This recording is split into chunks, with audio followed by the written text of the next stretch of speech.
Merci Maxime, bonjour à tous. Thanks a lot, Maxime. Hi, everyone. I'm very happy to lead the two panels that we're going to have this afternoon. So these are actually workshops, and the point of these workshops is to be into a more participative type of format. I'm going to ask to have more light in the room to see you all.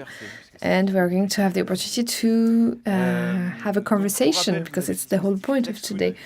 So as a reminder, you have the Klaxon tool that you can use, on which you can ask your questions. You've been using it pretty well since this morning, and this afternoon we want you to use it not only to ask questions, but also to testify, to explain what you implemented in your companies. And we've had the opportunity to discuss about that today, especially about bots, for instance. So the first workshop, we are going to have Michael from iAdvize, Javier from BotFuel, and Christophe from SFR.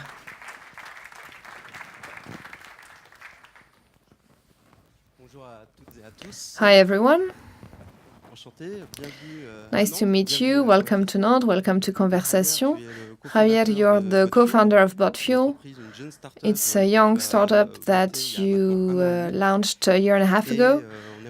And we would like to find out more about your experience, what you've seen over the past 1.5 years. Thanks to BotFuel, you help companies developing their own chatbots on different kind of platforms. What are your conclusions after a year and a half on the market, after having spent 1.5 years trying to discuss about chatbots with the clients? Hi, everyone. So let me tell you who I am. I'm Javier Gonzalez. I'm co-founder of BotFuel. BotFuel is a platform to develop chatbots for companies. It is a platform that is quite young and that brings technology so that others can develop their own chatbots. So what have we observed? Well, we've existed for a year and a half. Chatbots really exploded when Facebook started communicating a lot on its messenger platform. What happened for a year since it was launched? Well, there were different phenomena. First of all, I believe that people were disappointed, a little bit disappointed, because of the chatbots that were launched on some of the platforms. Well, why are we here today? There are two phenomena that happen more or less at the same time. First of all, there is a revolution that took place. The shift from users towards messaging platforms, so Messenger, but also WeChat, etc. So that was the first phenomenon. Then we can see web chat appearing. At iAdvize, you know exactly what I'm talking about. And the shift from customer relationship towards the chat, and we can feel that people were a bit disappointed because we realized that chatbots AI was not really up to the expectations that we had, expectations that the users had, more generally speaking, and Messenger itself kind of came back to full conversational. So that was the first observation, a bit of a deception phase. But then there was something else that is quite important and that is much stronger. It's that today, thanks to technology, thanks to the data that we've gathered, we are overcoming a step towards automation and improvement of customer relationship, thanks to chatbots, and goes way beyond the new messaging apps. We have more and more big players, key players, that are looking into it very seriously, and chatbots today are only accelerating. A lot of players are creating teams dedicated to chatbots, dedicated to conversational, dedicated to the automation of customer relationship. Sometimes there are small teams and sometimes much bigger ones, but it is this phenomenon, in-depth phenomenon, that is going to gain momentum. And I think that over the years we're going to see chatbots that are going to be more and more performant in customer relationship. Christophe, you are in charge of customer relationship at SFR Numéricable, and you were an early adopter because in 2012 you had a project. It was about launching a virtual agent. So an avatar on the Numericable website. Can you share with us how you implemented this project inside, how you steered this project internally? How did it work for Numericable? Well, we started from a question. We wanted a solution to answer our clients 24/7. Because we couldn't do that with our customers, traditional customer service. And we were wondering what was the tool we could use, so 24/7, to come up with answers that would be the same answer to all of our clients. Because one of the issues that we might have when dealing with clients, it was the case with EBU experts. One of the issues that we had to deal with, we have agents that didn't have the same way of formulating answers or didn't have the same level of knowledge of a product. Someone who calls you saying, well, my Wi-Fi doesn't work, and I am with a computer from such a brand, and in the scripts that the agents had, well, we had a majority of machines. Okay, this is Windows, this is such computer, such Windows, and you always have a client saying, well, this is my computer, and nobody on the team knew what was the computer. And from time to time, because you got lucky, you were answered to by an agent who knew how to fix your problem on this machine. That's great. The client is very happy in that case. But when the client comes back the week after with the same kind of issue, and he realizes that he's talking to someone else who has no idea what he's talking about because he doesn't know the machine. So we don't have the same level of answers, and the client doesn't get it because they feel that everybody should have the same kind of same level of knowledge. So trying to find tools, what can we do, what can we develop? We decided in 2012 to delete emails. It was quite innovative. Let's stop with asynchronous media, so completely asynchronous media. Because now we want clients want to have answers within the next 5 minutes. So we wanted to set up solutions such as a chat, maybe a virtual agent, because we talked about virtual agents a lot. And I went to the SECA, so it's the Strategic Alliance trade fair, and I met with the Virtuos Society that was taken over by Nuance. One of the co-founders was Laurent Mendossi, and I was there as a project manager, so quite a small one, not a lot of influence at Numericable. And I said, okay, I'm looking for a solution, and he explained the way this tool worked. And very quickly, I had this vision. I knew it was the way it was where we were supposed to tend. And I said, okay, let's do that because we were going to be able to capitalize on that. We launched it in 2012, 2017. We have 5-year experience with a virtual agent. It's just a chatbot, basically, because we text things and we get text back. The answers are in text. And if we wanted to move towards a different kind of platform, we could have this experience, all the content, all the data that we have had for 5 years, and inject it into a different tool. So, Javier, you help companies develop their own chatbots. How does it work for a company that validates an idea internally? Let's say, okay, we go for it. We want to start a chatbot. Are there different steps, different milestones? Is there a process to adopt? Whether in terms of human abilities, human skills, whether in terms of tools? Yes, there are different things that need to be said. As far as I'm concerned, the first step that is key in all kind of cases is to choose the use for your chatbot. Why? Well, because we saw it, we've heard a lot about chatbots. We have sometimes expectations that are way too high. Because when we have an image of a chatbot, it's because of all the movies from Hollywood. So we have the vision of a chatbot from 2001 Space Odyssey. And in order for us not to be disappointed, we need to identify specific use cases. A good one is not too complicated, and it has to answer a real need. And I believe that a company needs to spend some time trying to define that, trying to meet with the right people to define it. Second step, second milestone would be to implement it. So it's not the most difficult step, actually. In a company, you need to involve the different teams. Very often it's customer relation team, the marketing team, of course, the CIO team, the IS team. And it's not very exceptional. It makes sense, quite logical. And the following step, and it's the key milestone, is the follow-up and measuring the results.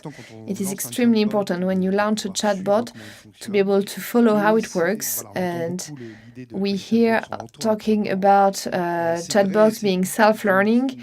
It's true on the one hand, but it's also not true on the other hand. So they don't learn themselves, meaning that they cannot learn on their own. You saw the story of Microsoft's bots and the results of a bot. A bot learning on its own very quickly becomes racist and misogynist.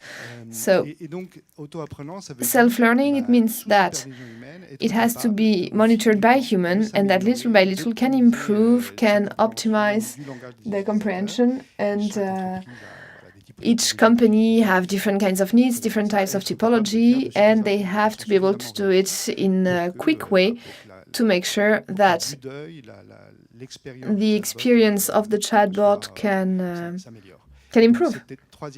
So this third milestone is key. Then once the objectives of the chatbot have been defined, then we have to implement it. So we have to create workflows, decision trees. Who in the company should be in charge of creating this decision tree, this workflow of questions and answers to reach premium customer experience? Christophe, maybe you want to share with us your experience? I would say that everyone should be involved, but in a company, it's impossible to involve everyone. Nevertheless, everyone has to be involved at some point in the process. What we notice is that very often in companies, we have a trend to say customer service doesn't make any sense, they don't explain very well, they don't follow exactly the right topics.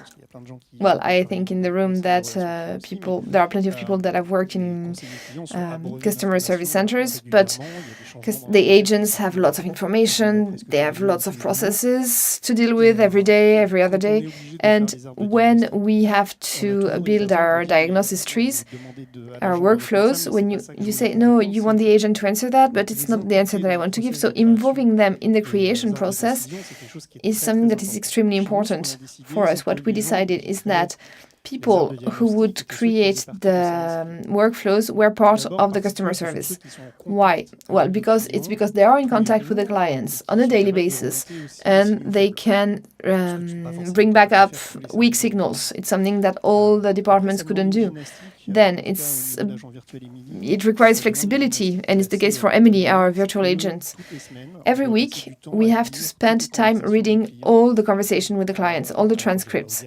I'm not going to tell you that we're going to read them, all of them, every single one of them, but we have to be able to come up with the quality control and to make sure that we have all the transcripts of the clients that are not happy with the virtual agents. So we want to understand why they are not happy. Is it an answer of a bad quality that was given, or something else?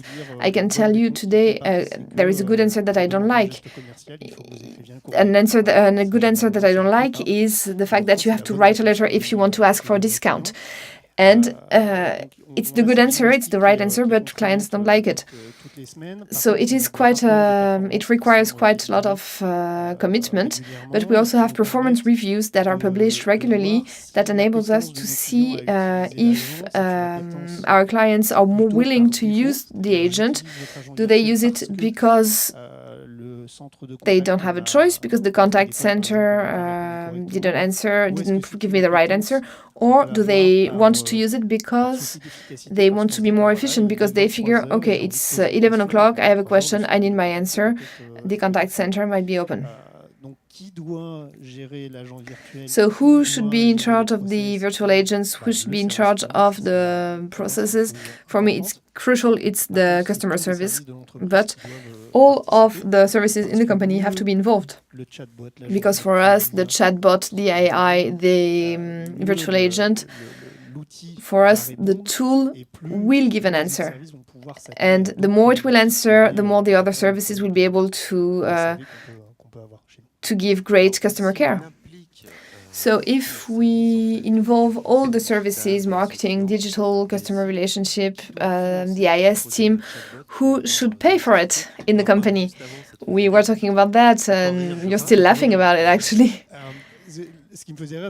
So the reason why I was laughing is that usually the one who pays should be everyone, because everyone benefits from it, okay? But everyone, you really know that it's not the case. It never happens like that. The bank account of the company belongs to everyone. But today, the one who pays is the one who is the most quiet whenever the decision is being made. The one who says, no, I don't want to pay, well, is always the one who ends up paying it. I know that today at Numericable, the virtual agent is paid by the customer service. We pay also other services that are used by marketing, by the IS team. It's a choice that was made. And it is changing a little because we're moving on to the next level, but in the real definition of artificial intelligence, so not the chatbot intelligence. For us, the chatbot is not a real artificial intelligence. We are moving on to the next level, and the next level, the IS team is very much involved. The IS team is about helping us to find the best technological choice. The impact is strong in terms of production behind it. Gathering data, for instance, gathering skills. But all the other services of the company give recommendations, because in the client service, in the customer service, I know that we came up with our recommendations. So, with a bit of a survey, you ask some questions on Klaxoon. We have lots of companies here today. Which of them have already launched their own chatbot?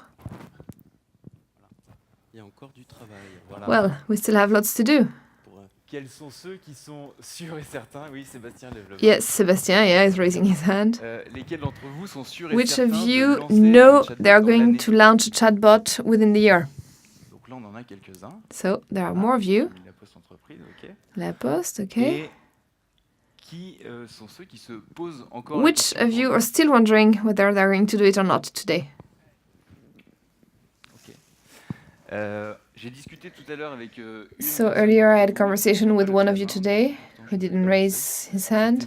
It's Stéphane. Ah, t'as levé la main, je t'ai pas vu. Yeah, you did? Okay, I didn't see you there. BMW, qui, So it's Stéphane from BMW who was wondering whether they should launch the bot or not. Il y a des freins. And there are obstacles. Obstacles that you're facing. So could you have a microphone maybe to share the obstacles that you are running into and that prevent you from saying, okay, let's go for it? So we launched a little bot, 3-step bot. We are testing it on a campaign. It's called La Bête ou La Belle. So now I'm a salesperson for real. And the point was to test a bot because of the recommendations that were made to us lately were not that it was quite expensive. It was quite expensive. There was a timing for kickoff, and our automotive business is quite complicated. So when we haven't defined the exact scope and the measurement tools that would implement, it's quite difficult to look at it this way from scratch, because questions that can be asked to a brand like such as mine are very, very vague, from a broken car to something else. So, or what kind of wipers you have to use, for instance, to replace the ones on your car. So it's very, very vague, and And because we started talking about the bots a long time ago, and the risk we might run into is that we are in a conversation that is not fully automated, and at the end, if there are too many open doors, then we could end up to a solution where the only way is to refer the visitor towards a human agent, and so it could be frustrating, could feel like failure. So for me, to make it successful, we would have to have a chatbot working for the whole conversation. And the fact that we would move towards the human again would be a failure and could generate frustration. I don't know if I'm answering your question. Yes. And so you would see the escalating fact as a sign of failure. You're not the only one, actually, because lots of people I've talked to are wondering about it. They say, I have lots of questions, my products are so technical, and it would be too difficult for me to start working there with bots. Yes, just to give you some answer, it's great to ask yourself questions and to start wondering whether or not a chatbot is adapted to your business. I think that's a great practice. Then chatbots were not very helped by the idea that chatbot is easy to implement. It can be launched very quickly with simple tools that can be used very quickly, even if you're not a developer, etc. So we are actually fighting against this misconception, because some chatbots are not smart enough. They don't understand enough naturally asked questions. They don't cover the whole field of the client. So the idea is that we don't want to build a chatbot at all costs. I would never consider implementing a chatbot if the idea is not to improve the customer service. And in order to do so, then you have to commit to AI. Today, in terms of AI, we can do very interesting things, especially with very technical questions. Today, chatbots understand questions a lot better when they're very technical and very specific. For general questions, they are a bit lost because they can be ambiguous. To give very technical answers to the clients, AI can do it very well, better actually than when it's more general. So we need to dedicate enough energy and resources to identify use cases and to developing the bots, so to give them enough data to practice, to conceive it in an efficient way, to make sure that it can answer all kind of questions. And the second thing, that's what I've already mentioned, is that you don't want to be overambitious. You want to be able to limit the domain of your chatbot. And at the beginning, it has to be very limited, very small. You could expand it later in the future. And about escalating, it will be years before a chatbot can answer as well as a human operator. There is no doubt here.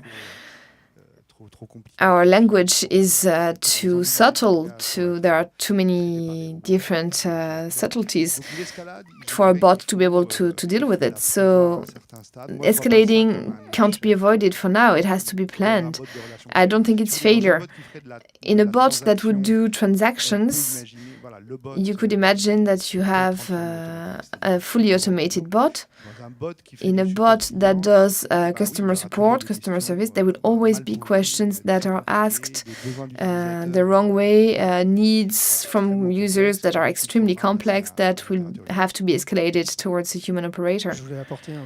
I wanted to add an additional piece of answer. In 2012, when we launched Emily, because we didn't do it before, so we wondered about escalating. If Emily cannot give the answer, what do? We didn't see it as failure. The way we saw it was that, or the vision that we had at the time was a client-oriented vision. Today, I have a client that uses my virtual agent, and for one or the other reason, because the way he asks the question is, well, I'm not going to talk only about millennials, because there are some people who are 50 years old and more who speak like that online, but we have people whose written language is complicated to understand. We're not going to say, well, this client doesn't know how to write, so we're not going to answer them. No. Eventually, the agent, so the virtual agent, when they can't answer for 3 times, I think, even if the same question was asked 3 different ways, they are offered to move towards a human agent. Today, our agents are managed at Actical. They use the chat with iAdvize. And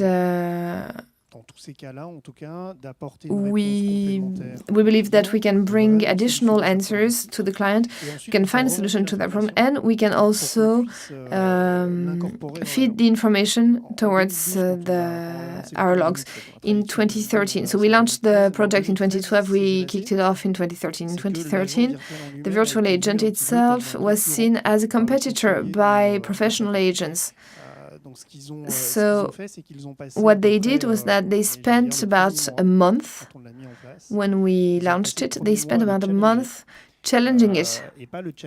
And not challenging it in a nice way. The point was not to say, hey, I'm going to ask him a question, let's see how he answers. No. They had to show that the virtual agent was stupider than them, and they wanted to prove that it could never be replaced, but it's pretty human. And for a month, we had plenty of conversations that we had not identified directly, and questions that were extremely technical, were like, what's going on? Clients know our processes by heart. They know that we are not able to do that, and they ask questions right away. And eventually, we went and visit Customer Relations Center, and we could see an agent answering on the phone, and he was having fun with Emily, with the virtual agent on the other side. So for 1 month, they had fun. Basically, they were challenging her. And after a while, we used all the questions that were asked, and we incorporated them to the agent. And they realized that last month Emily couldn't give the answer, and now she could. So, little by little, we realized that we had an agent that was used as a backup to our agents, and we realized that the agent can be lost on their screen because they have too much information, or they don't find it, they don't know the answer, and in that case, the virtual agent can be asked the answer by the agent, and the virtual agent can help the physical agent, the human agent. You realize that, so as you were saying, 80% of the people transferring towards the human agent is seen as a failure. I don't think so at all. That's not the way I see it myself. I think that we're here for the clients first, and whenever there is a transfer, the practice that you have to do, the good practice, is to see why there was a transfer, understand why there was this transfer, and make your virtual agent smarter. So it was about obtaining the answer for the end user. The end user wants to get the best answer, and whether it comes automatically from a virtual agent or from a human agent doesn't matter. And the last point is that you very seldomly have clients who ask a question that will not be asked again within the following 4 weeks. So you have feedback, and if you have this kind of transfer that are being analyzed and used to feed the virtual agents, so it's true that in that case we didn't know, the virtual agents didn't know how to do it, but now it's fixed, and next time we have the question, it's going to be asked. Could you tell us what is the share of interactions that are being escalated towards professional agents? So we monitor that on a monthly basis. Today we have about 18 to 19% of contacts of chats that are being escalated towards humans. Not because the agent is not able to, the virtual agent is not able to do it, but because we do not have all the access. So today we realized that virtual agents are faced with words that are complicated. So, today when someone doesn't have the internet, it's the end of the world. Someone is on holidays, they don't have the Wi-Fi, and they are going to be very violent. So today we are impacted the same way. If you don't have the internet, everything is collapsing around you. So it's very difficult for us to get out, to take a step out of that. So this morning, the CEO of Jam was saying that we have little jokes to try and diffuse the situation, diffuse the tension. And for us, when we realized that there were too many insults for Emily, that we made a little cat appear and to try and diffuse the tension. But we realized that also the clients were trying to insult Emily to see the little cat appear. Okay, so it was the downside of it. And then about transferring with chat, maybe we could have a snake, for instance. So we have waiting time between the conversation and the chat with a human. So we offered little video games, a snake or whatever game. And then the problem was that we had clients saying, oh, maybe could we wait a little bit more because I didn't have time to finish. I didn't have time to finish the best for this game. So that's it.